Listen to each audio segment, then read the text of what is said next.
Hello everyone, this is Development Update 13, and with this update I revamped my dialogue system, implemented a bond experience system, and created some UI elements for other systems to come. Probably not as exciting as combat feature updates, but let's get into it.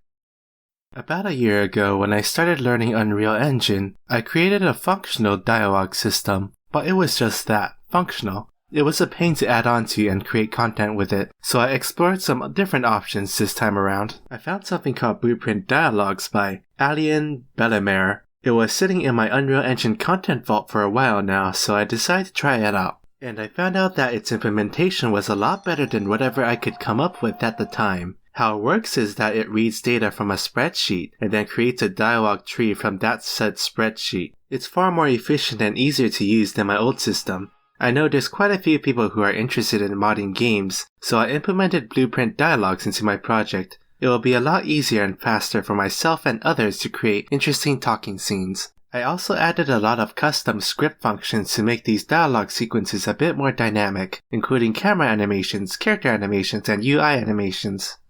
I don't have an automated lip-syncing system yet because I don't have voice dialogue at the moment, and will probably stay this way until I graduate and get a job. All of my money right now goes into paying for my education, and I don't really feel comfortable asking people to do work for me for free. Now I want to get into my bond system. It's a little bare bones right now, but the functionality is there. In this game, you will interact with other characters. There's often branching dialogue choices that result in different dialogue depending on the choice that's chosen.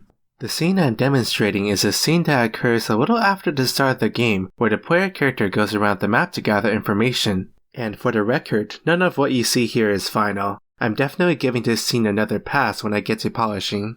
When you pick a quote-unquote correct choice, it will increase your bond experience with that character. But if you pick a wrong choice, you might not get any bond experience at all. Correct and wrong choices are dependent on the character you're interacting with. I plan on locking skills behind bond progression, so as you level up your bond with certain characters, you may unlock or improve skills that are associated with that character. I also want to talk a little bit about the personality of the player character. The dialogue choices available to him are choices that he, as a character with goals, motivations, and beliefs, would possibly make. The player character's personality will be quite different than the one he has in Fate Grand Order, due to the circumstance of this timeline, so I think even those who have played Fate Grand Order extensively will be quite surprised at how he'll act. Lastly, I want to talk a little bit about some gameplay outside of the game's combat. In this game, you won't be fighting all the time, there will be some downtime inserted in between. So what do you do during this downtime? Before I answer this, I want to explain a system that I'm currently working on, a day-night phase system. In this game, there is a persistent calendar that constantly moves forward. Each day on this calendar has two phases, a sun phase and a moon phase.